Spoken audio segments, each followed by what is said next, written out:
Estás a punto de sumergirte en una narrativa que va más allá de los libros de historia, la trayectoria épica del cristianismo, contada sin medio palabras, sin romanticismo, solo la verdad cruda y transformadora. Prepárese porque al final de este viaje su visión de la fe, la Iglesia e incluso usted mismo nunca será lo mismo. Imagine a los mártires que enfrentan leones en el ámbito, siglos de obscurantismo, revoluciones que sacudieron los cimientos de la religión y una Iglesia que, contra todas las probabilidades, nos vinieron a nosotros. Esto no es solo una cuenta, es una invitación para comprender cómo una pequeña semilla plantada 2 milenios se ha resistido a las tormentas, se ha reinventado y moldeado a la civilización. Aquí descubrirá cómo comenzó todo, una comunidad apostólica forjada en el fuego de la persecución que mantuvo la llama de la fe incluso en la tortura. Verá cómo esta misma iglesia clandestina se convirtió en la institución oficial del imperio, navegó a través de las aguas de turbas de la Edad Media entre el esplendor y la corrupción, y luego aumentó en reformas, rompiendo cadenas y redefiniendo la relación entre el hombre y lo divino. Mientras sobrevivió al asalto de la razón en el siglo XX y nos llegó, más vivo que nunca. No es solo una historia, es el mapa de cómo Dios escribió tu narrativa a través de la gente común, como tú y yo. Y si, como yo, crees que esta historia no es un mero registro del pasado, sino un testimonio pulsante de cómo la fe puede transformar el mundo, así que deja tu mensaje ahora, quiero saber la historia que ha cambiado todo. Porque este viaje comienza con un solo evento que dividió la historia en antes y después la venida de Jesucristo. No fue una coincidencia. Fue una estrategia divina. El apóstol Pablo deja en claro en Gálatas, Dios eligió el momento exacto cuando las culturas, los imperios y las profecías alineadas en el nacimiento de quien lo cambiaría todo. Y con él nació un movimiento que el mundo no podía contener. Pero no pienses en ninguna catedral o estructura poderosa. La iglesia comenzó donde nadie esperaba, en un rincón de Jerusalén, entre pescadores, recaudadores de impuestos y personas simples. Los judíos que de repente encontraron que el Mesías prometido había llegado. Compartieron todo, pan, techos, esperanzas, hasta que el crecimiento trajo los primeros desafíos. Peter y los apóstoles, abrumados entre predicar y distribuir alimentos a los necesitados, tenían una idea revolucionaria: elegir 7 hombres de confianza para servir a la comunidad. Entre ellos, uno se destacaría no por el puesto sino por el coraje: Stephen. Este diácono no era solo una tienda de comestibles. Era un hombre lleno del espíritu cuya fe incondicional lo llevó a la muerte al apedrear. Su martirio, sin embargo, no apagó la llama, encendió un fuego. La siguiente persecución extendió a los cristianos como semillas en el viento, liderando el mensaje más allá de las fronteras de Jerusalén. Y fue en estos caos que un joven fariseo, Saúl, surgió como el número 1 de los seguidores de Cristo. Armado con cartas de autoridad, cazó a cristianos con una furia implacable hasta que en el camino a Damasco, una luz lo derribó del caballo y su odio. Esa reunión divina transformó al perseguidor en el mayor predicador de la historia, Paulo. Lo que parecía el final fue, de hecho, el comienzo de una revolución. Los cristianos expulsados de Jerusalén trajeron el evangelio a Samaria, a los gentiles, a los fines del imperio. Pedro rompió barreras en Jope y Cesarea, mientras que Paulo, ahora aliado con Bernabé, encontró en Antioquía el trampolín para el mundo. Allí, por primera vez, los seguidores de Cristo fueron llamados cristianos. Y desde allí dejaría los viajes que cambiarían todo. Paul no era un misionero ordinario. Era un estratega. Sus 3 grandes viajes por Chipre, Asia Menor y Grecia, no fueron caminatas, sino una invasión pacífica del imperio. Las cartas que escribieron a las iglesias en Corinto, Efeso y Filipa se convertirían en la columna vertebral del Nuevo Testamento. Incluso arrestado y llevado a Roma, sus palabras resonaron más fuertes que las cadenas. Su martirio, alrededor del año 68, marcó el comienzo de una era donde la sangre de los mártires se convertiría en la semilla de la Iglesia. En 70 DC, Jerusalén fue reducida a los escombros por las legiones romanas. El judaísmo y el cristianismo, previamente entrelazado, siguieron caminos separados. Mientras tanto, los cristianos, ahora extendidos por todo el imperio, enfrentaron oleadas de persecución. Nero los acusó por el fuego de Roma. Domiclo los cazó como traidores. Pero cada golpe los hizo fuerte. En menos de un siglo, millones ya adoraban a Cristo en secreto, en catacumbas, a riesgo de muerte. ¿Por qué Roma, con todo su poder, temía un grupo que predicaba el amor? La respuesta es lo que se negaron a hacer. En un imperio donde la tolerancia religiosa era la regla, después de todo, cuanto más dioses, los cristianos, se atreven a afirmar que solo había un dios. Se negaron a quemar el incienso a los ídolos o al emperador, un acto considerado una alta traición. Sus reuniones nocturnas, su cuidado por los enfermos y abandonados, su negativa al infanticidio y los juegos sangrientos los hicieron sospechar. Para Roma, no eran solo herejes, sino que eran una amenaza para ordenar. La persecución no era constante, pero cuando llegaron, eran brutales. Claudio expulsó a los judíos de Roma debido a trastornos relacionados con cierto Cristo.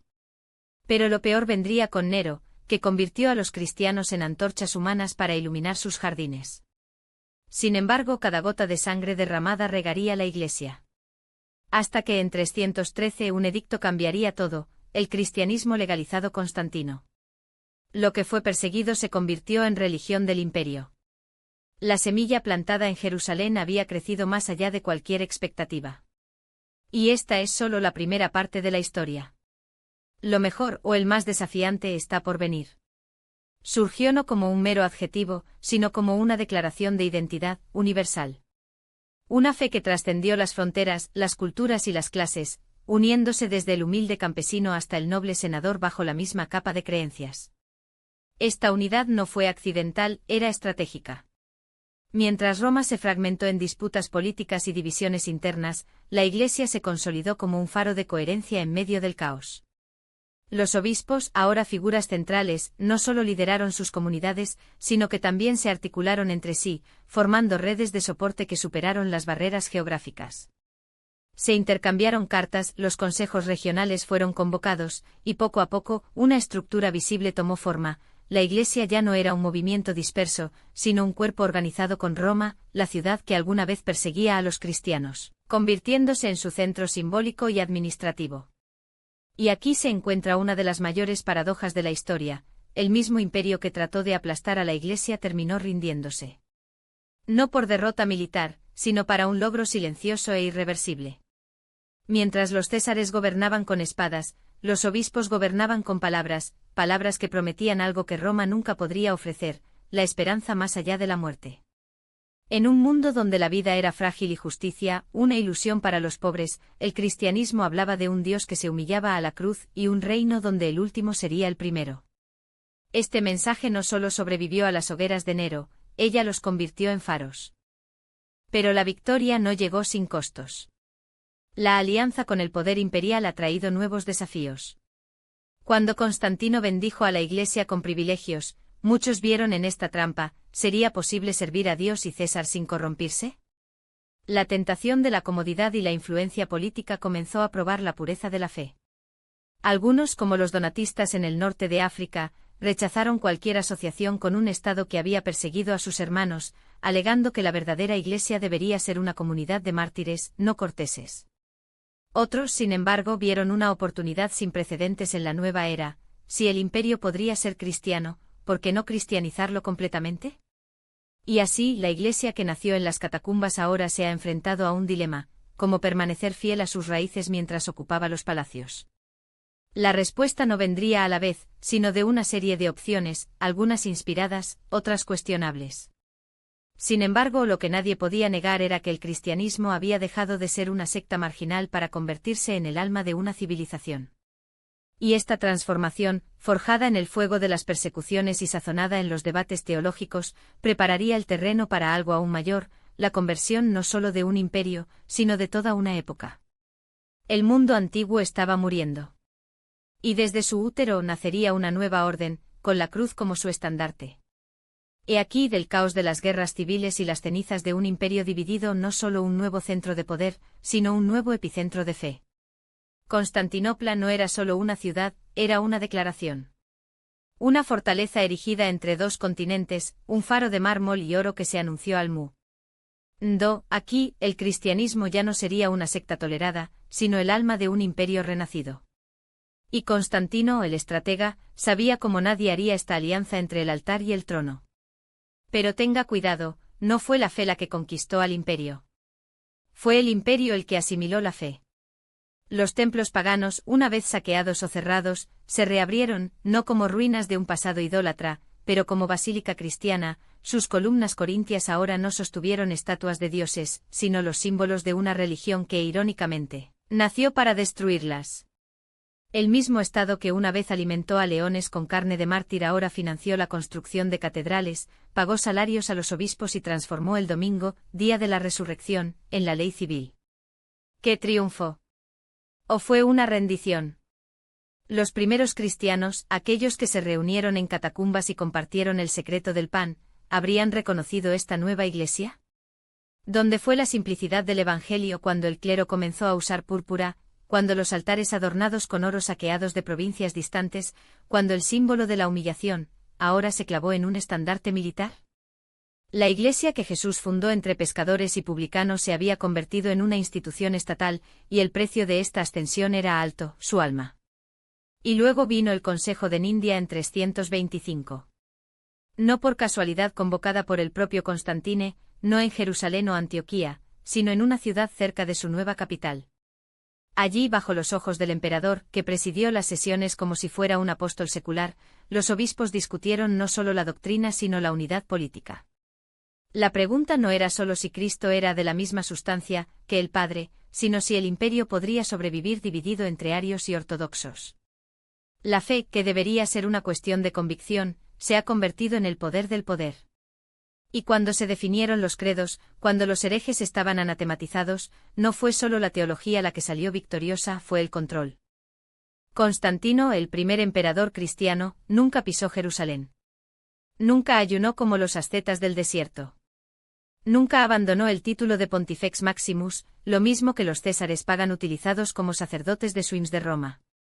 Su bautismo pospuesto al lecho de muerte no era un acto de arrepentimiento sino de cálculo, una póliza de seguro contra el infierno, sellada cuando no había nada más que perder.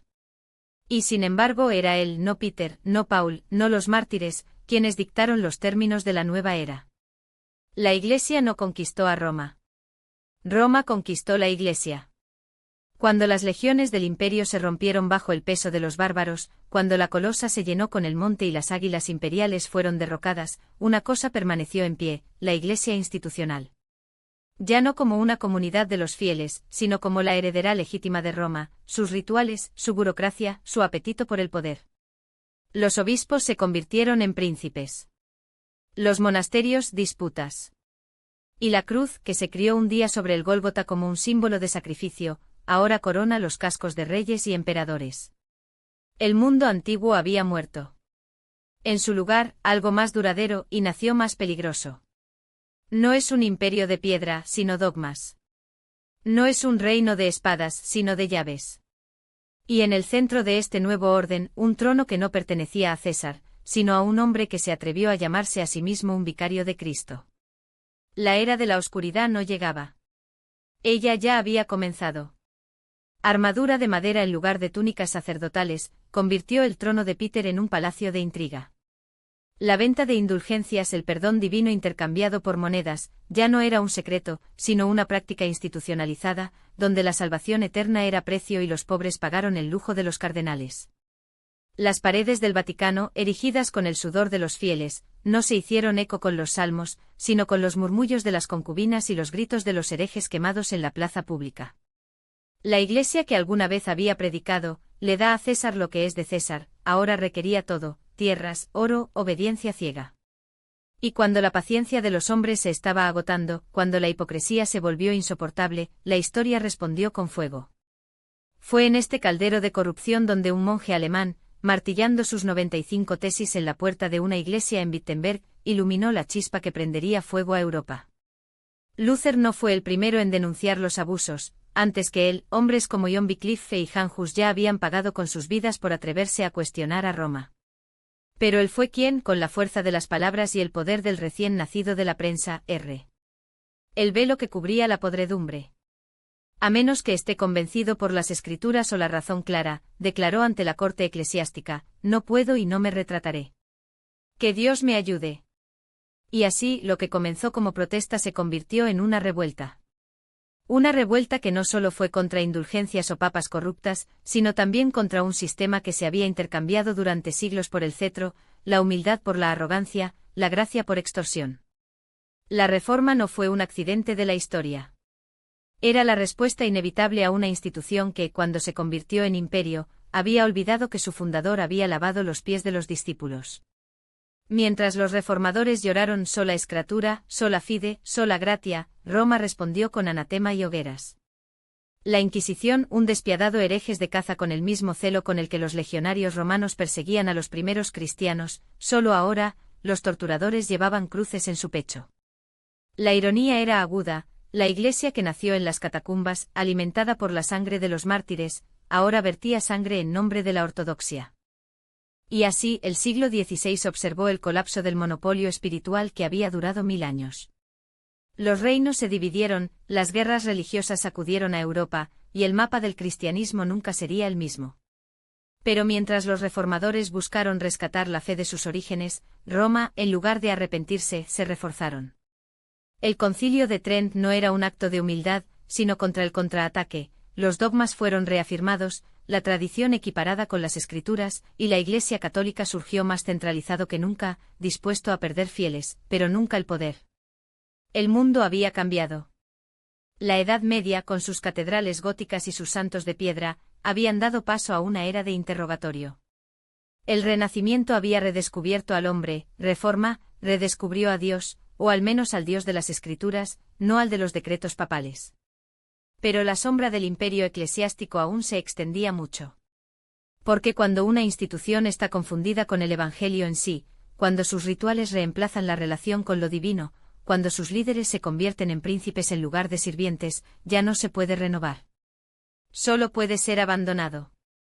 Y así, mientras Europa se dividió entre protestantes y católicos, mientras que la sangre fue derramada en el nombre de Cristo por aquellos que nunca lo conocieron, una verdad inquietante se reveló: el mayor enemigo de la fe nunca había sido el paganismo, ni el Islam, ni siquiera la ciencia naciente.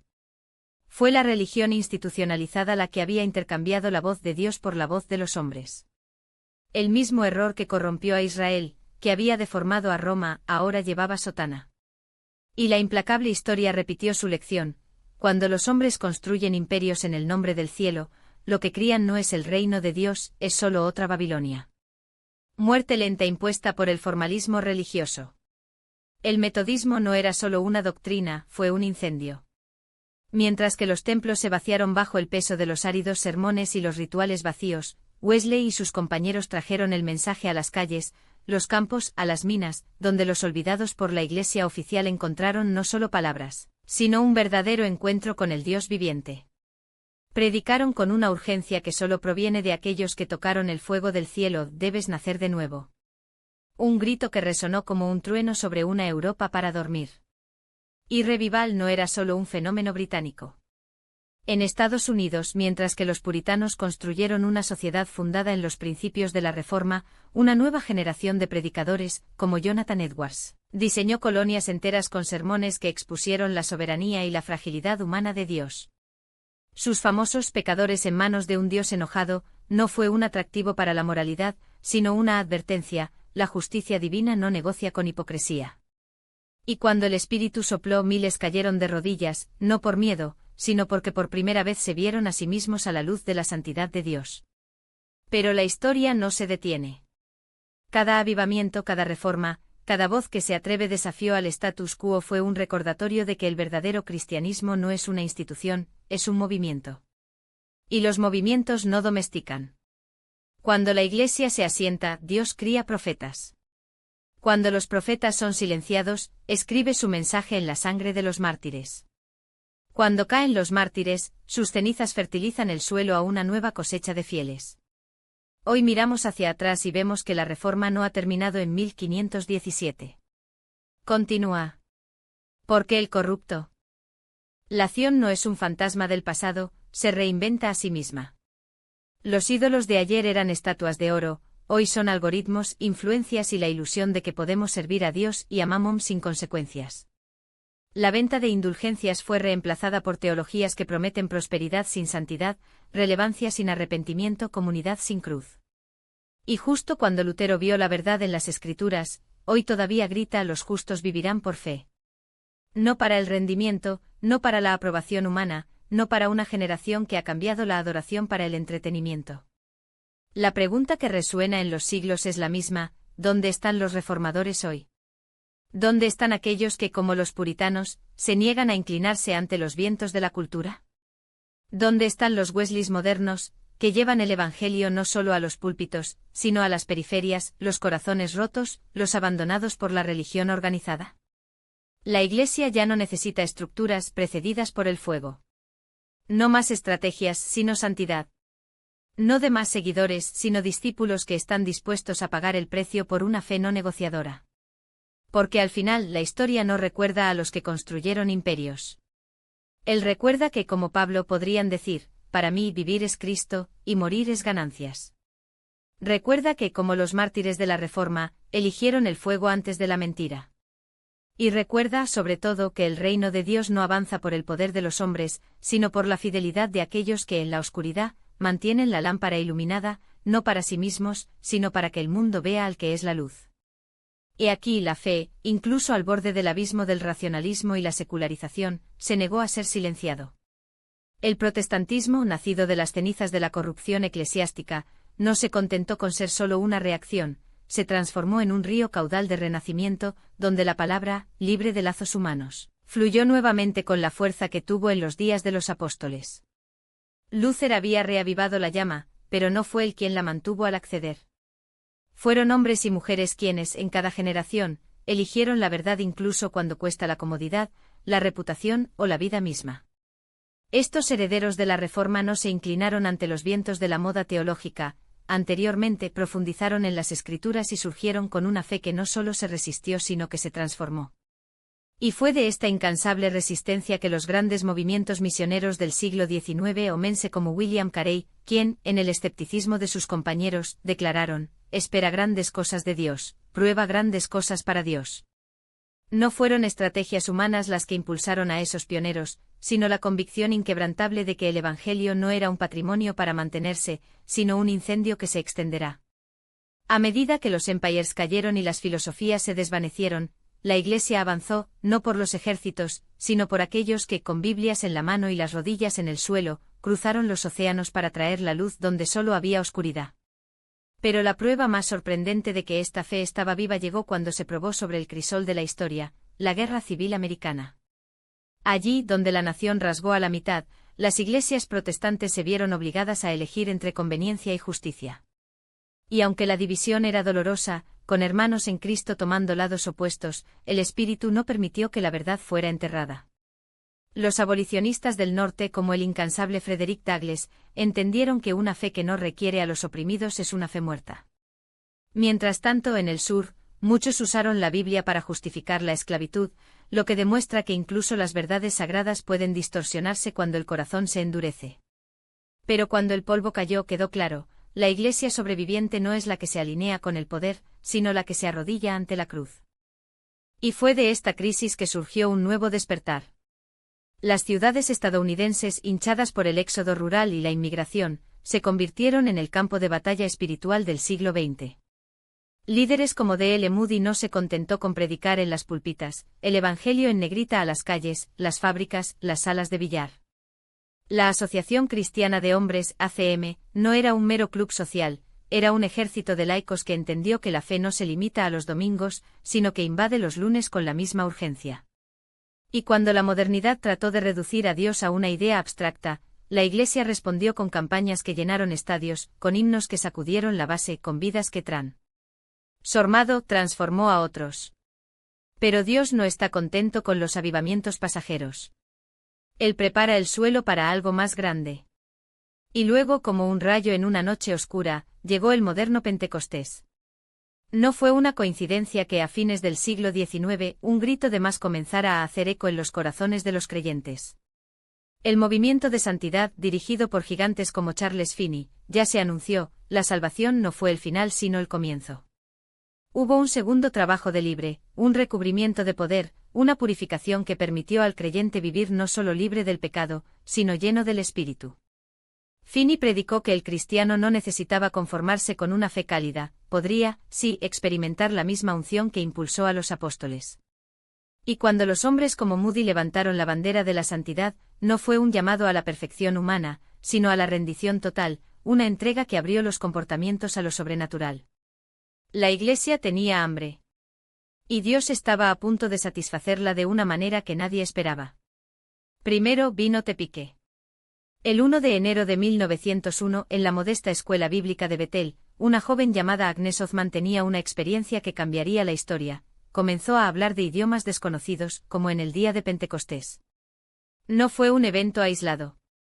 En unos pocos días, docenas de estudiantes experimentaron el mismo bautismo de poder. Parham, su maestro, no tenía dudas, era la restauración de la fe apostólica, prueba de que Dios estaba reescribiendo la historia de la Iglesia con las mismas sanciones de fuego en Hechos 2. Pero Tepique era solo el preludio. El verdadero terremoto espiritual se produjo 5 años después, en un discurso que se volvería legendario, 312 Azusa Street. Allí donde el mundo solo vio un cobertizo en descomposición en Los Ángeles, Dios eligió revelar su gloria.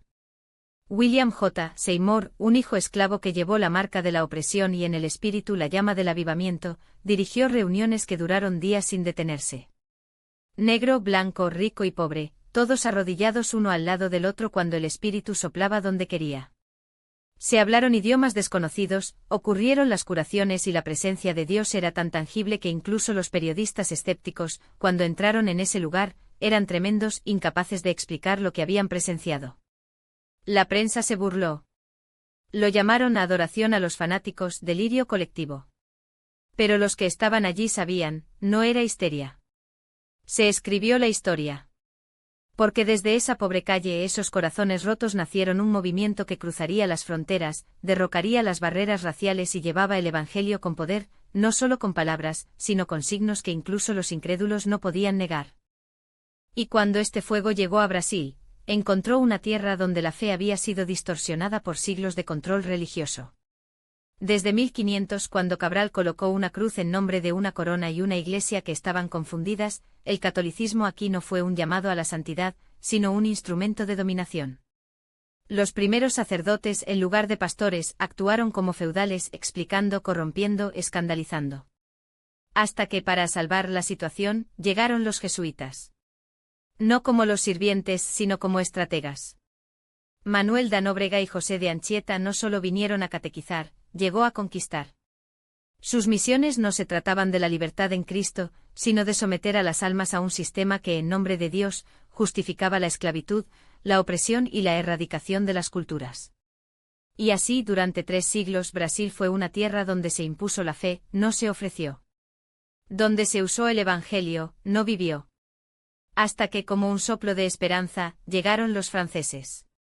Y luego como un radio de rayo oscuro, la primera chispa de resistencia estalló en la costa. Ya no eran conquistadores o comerciantes, pero los hombres se trasladaron por una convicción que incluso el océano Atlántico podía borrar. El 7 de marzo de 1557, 14 misioneros hugenotes, enviados por el propio John Calvin, pisaron la arena de Guanabara con un propósito que fue más allá de la colonización: llevar la libertad del Evangelio a una tierra donde la fe se había transformado en grilletes. En unos días criaron no solo una iglesia, sino también un bastión de esperanza. Y fue allí el 21 de marzo que la primera cena sagrada protestante se celebró en el suelo brasileño, un acto de desafío teológico y político, un grito silencioso contra siglos de opresión disfrazada de lástima. Pero la historia, como siempre, reservó su dosis de traición. Nicolás Durán de Villegagnon, el comandante y francés que inicialmente albergaba a los reformadores, se reveló un Judas en tierras tropicales. Seducido por las sutilezas de un ex-fude católico, intercambió la alianza con los hugonotes por la conveniencia del poder. Abandonó los cultos, se negó a compartir la mesa con los pastores y, peor, los entregó a la furia que se había despertado. Su apostasía no solo era espiritual, era un crimen contra la humanidad. La búsqueda que siguió fue metódica y cruel. Los misioneros se redujeron a esclavos, arrestados en mazmorras húmedas, torturadas hasta que sus cuerpos cedieron antes de sus convicciones. 5 de ellos, incapaces de escapar, se convirtieron en objetivos de un teatro macabro. Villegagnon, en un gesto de hipocresía sangrienta, los obligó a escribir una confesión de fe, no para salvar sus almas, sino para forjar una acusación de espionaje que justificó su exterminio. Entre ellos Jandro Burdel, un teólogo cuya fe era tan inquebrantable como el acero. Incluso bajo látigos que rasgaron su carne, se negó a negar a Cristo. ¿Tu recompensa? Siendo el primero en sentir que el Señor nudo aprieta tu garganta. Antes de morir, sin embargo, se arrodilló en la arena y rezó no por la misericordia, sino por la fuerza a los que vendrían más tarde. Los otros ni siquiera tenían esta despedida decente. Matthew Berniville, quien rogó piedad, fue arrojado al mar, tragado por las olas mientras Villegagnon observaba impasible. Pierre Bourdon siguió el mismo destino, su cuerpo se hundió como un peso maldito. Jacques Levallour, el último, logró escapar de ese asesinato, pero Brasil no ahorraría su martirio. 9 años después, fue capturado y ahorcado por la orden del gobernador Mem de Sá y el jesuita José de Anchieta, el mismo que ahora se celebra como apóstol de Brasil. El verdugo y el santo unidos por la misma sangre. Estos hombres no murieron en vano. Su sacrificio era la semilla que el infierno en sí no podía quemar. Porque la fe que nace del martirio no sale, ella espera. Y cuando llegó el momento, no fue un suspiro sino como un ejército. En el siglo XVII, mientras que la Inquisición aún quemaba herejes en Europa, surgió un nuevo poder en el horizonte, los holandeses. Y con ellos Mauricio de Nassau, no solo un conquistador, sino un visionario que entendió que la fe no podía ser impuesta por la espada, sino cultivada por la razón. En 1630, cuando sus tropas tomaron Pernambuco, no solo trajo cañones, sino también pastores, maestros y una visión de la sociedad donde la educación y la tolerancia fueron de la mano. 8 misioneros de la Iglesia reformada holandesa aterrizaron en 1637, y lo que siguió no fue una invasión, sino una revolución silenciosa. Se erigieron iglesias en Recife y Olinda, se abrieron escuelas, se construyeron hospitales. Por primera vez en Brasil, el protestantismo no era una sombra perseguida, sino una fuerza organizada, con presbiterios, sínodos y una estructura que amenazaba el monopolio católico. Además, los holandeses han demostrado que la verdadera fe se demuestra en las obras.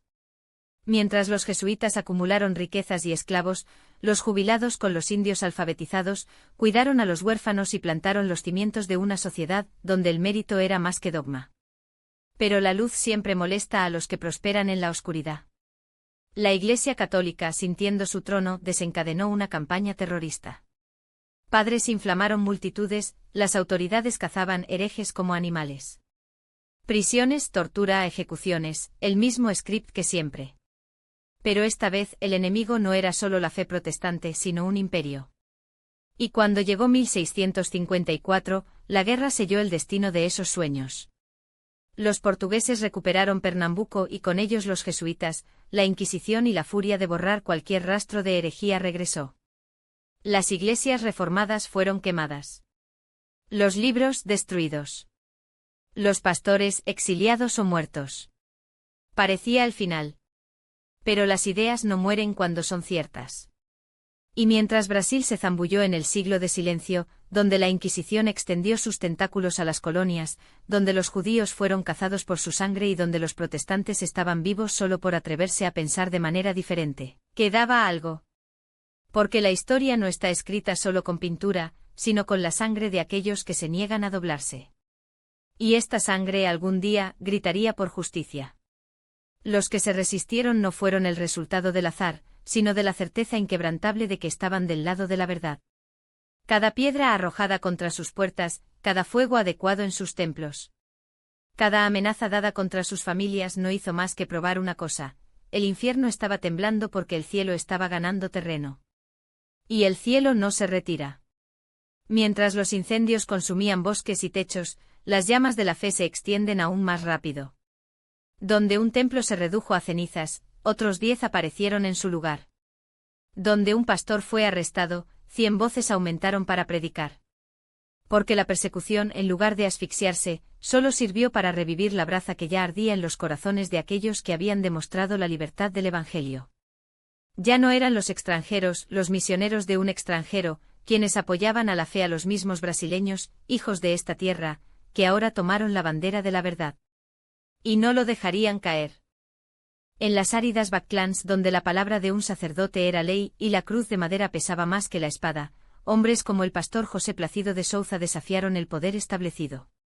En Juazeiro do Norte, la tierra del padre Cicerón, predicó el Evangelio bajo el sol abrasador, enfrentando no solo sed y cansancio, sino la furia de una multitud, ordenada por el misticismo y la superstición. Cuando la gente, instigada por los bendecidos, intentó acosarlo, Plácido no regresó. En lugar de huir, levantó la voz y declaró: «Si Dios es para nosotros, ¿quién estará en contra de nosotros?». Esa pregunta resonó como un trueno en el desierto, y muchos que vinieron a destruirlo salieron con la semilla de la duda plantada y más tarde de la fe. Porque la verdad no se inclina ante la violencia.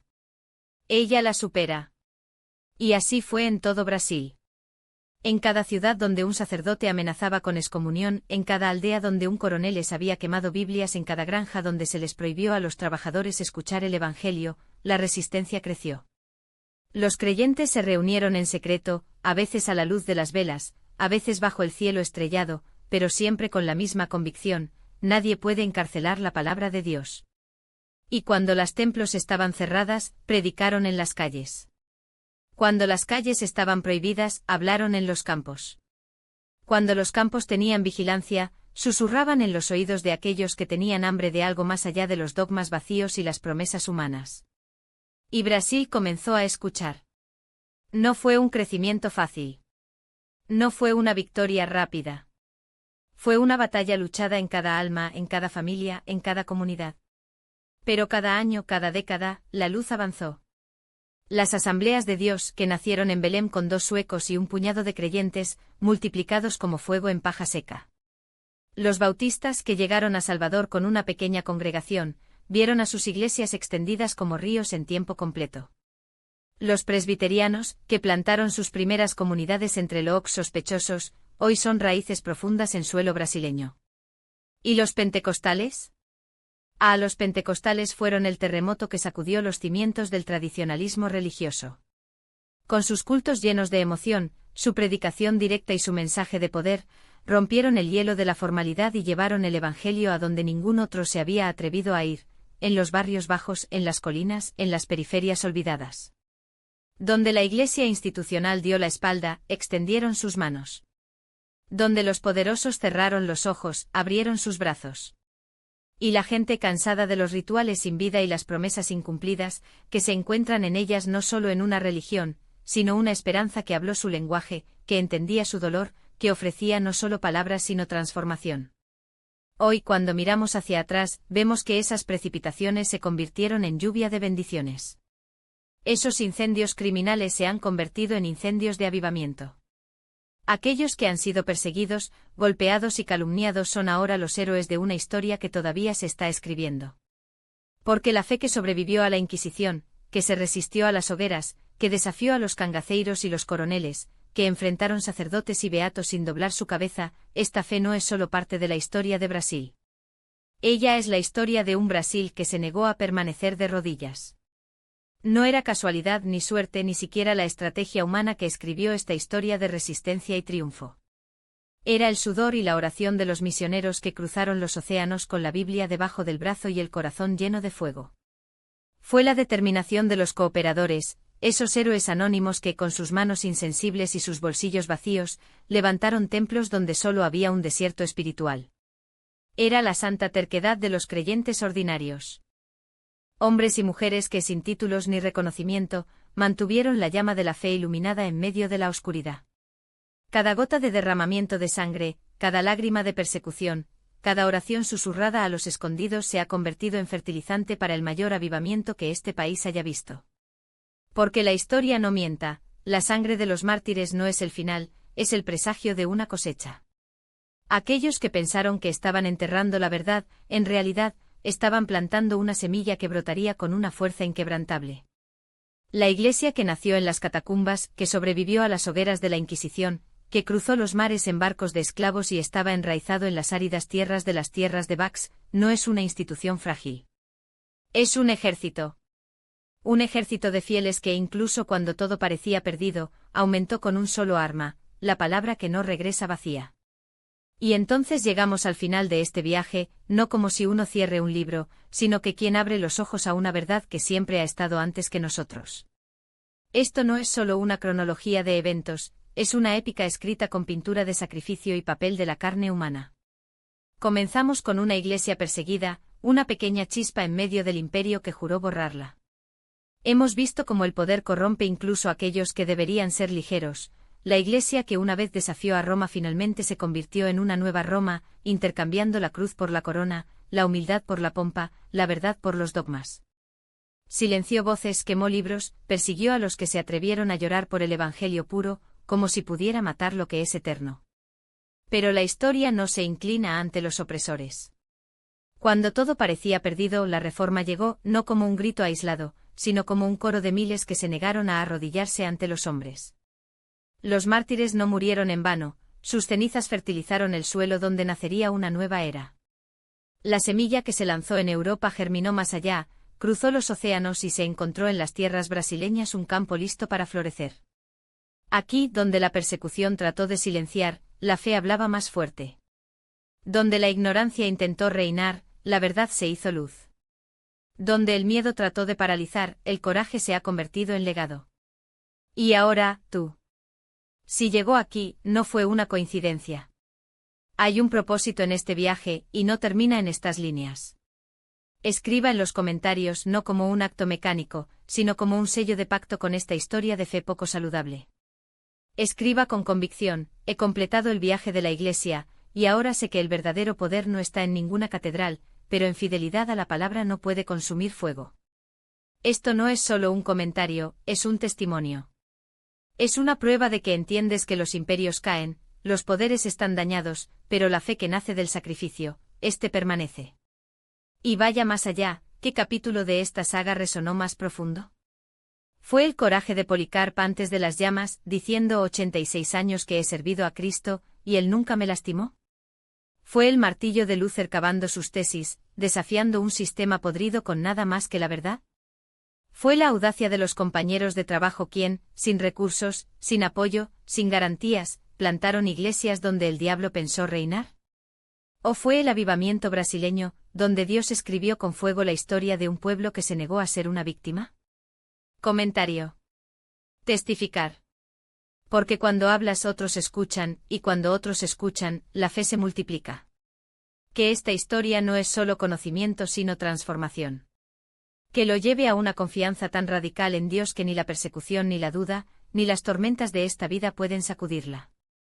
Que su vida sea un reflejo de esta fe que ha ganado imperios, puro, incansable, dispuesto a pagar el precio de lo que es eterno. Jesús no es una opción entre muchos, Él es la opción. El camino que no tiene atajos, la verdad que no negocia, la vida que ni siquiera sofoca la muerte. Si aún no lo ha recibido, hoy es el día. No espere una señal más ligera, una voz más fuerte, para un momento más conveniente. La cruz ya ha sido erigida. El sacrificio ya ha sido consumado. Simplemente ríndete no a una religión, no a un sistema, sino a quien le sirvió la sangre para que pudieras levantarte. Declararlo, Señor. Confíe en él sin reserva. Y luego con el mismo coraje que los que vinieron antes que usted, avanza. Debido a que la historia aún se está escribiendo, y su nombre puede ser el próximo capítulo de Fight que inspirará a las generaciones. Dios lo bendiga. Hasta que nos volvamos a encontrar, si es así, pero hasta entonces tu vida es un ingenio. Que la Iglesia de Cristo no está hecha de paredes, sino de corazones que arden con el mismo fuego que encendió Pentecostés. Su nombre puede ser el próximo capítulo de Fight que inspirará a las generaciones. Dios lo bendiga. Hasta que nos volvamos a encontrar, si es así, pero hasta entonces, tu vida es un ingenio. Que la Iglesia de Cristo no está hecha de paredes, sino de corazones que arden con el mismo fuego que encendió Pentecostés.